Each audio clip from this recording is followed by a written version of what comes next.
ممن دعا إلى الله وعمل صالحا وقال إنني من المسلمين আর সদর্বে ঘোষণা করেন একজন মুসলিম।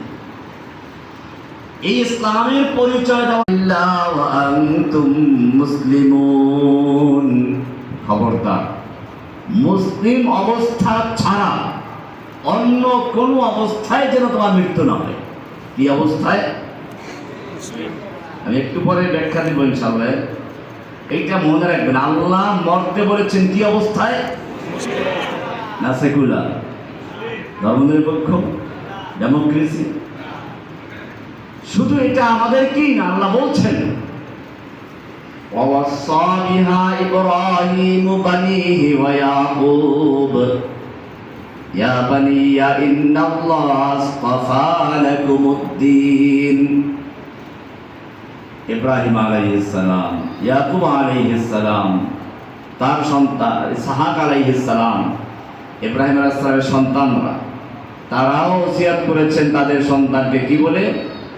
ইয়া বানিয়া ইন্নাল্লাহা আসতাফা লাকুমুদ্দীন। আল্লাহ তোমাদের জন্য একটা দিন বাছাই করেছেন, নির্বাচন করেছেন। সে দিনটার নাম কি? কোরআনে আছে, ইন্নাদ দীনা ইনদাল্লাহিল ইসলাম। এটাও কোরআনে আছে।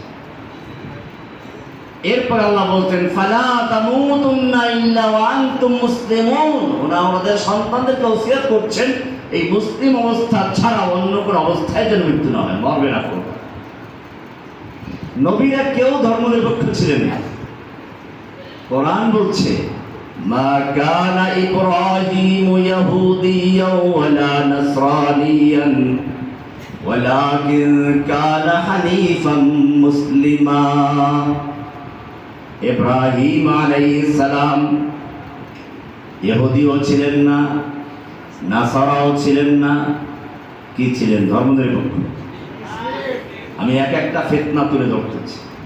এই সময়ের সবচেয়ে বড় ফিতনা, ঈমান বিধ্বংসী ফিতনা, মুসলিম উম্মার যুবকদের মধ্য থেকে ঈমানকে ধ্বংস করার জন্য যে রাজনৈতিক রাষ্ট্রীয় ফিতনা, সেটা হচ্ছে ধর্ম নিরপেক্ষতা ফিতনা, সেটা হচ্ছে ডেমোক্রেসি ফিতনা। এই জন্য আমি ভূমিকা থেকে আরো সামনে আগে বাড়াচ্ছি। কোরআন বলছে নবীরা কেউ ধর্মনিরপেক্ষ ছিলেন না। ইব্রাহিম জাতির পিতা, উনিও না। আল্লাহ বলছেন মা কানা ইব্রাহিমু ইয়াহুদিয়্যান ওয়ালা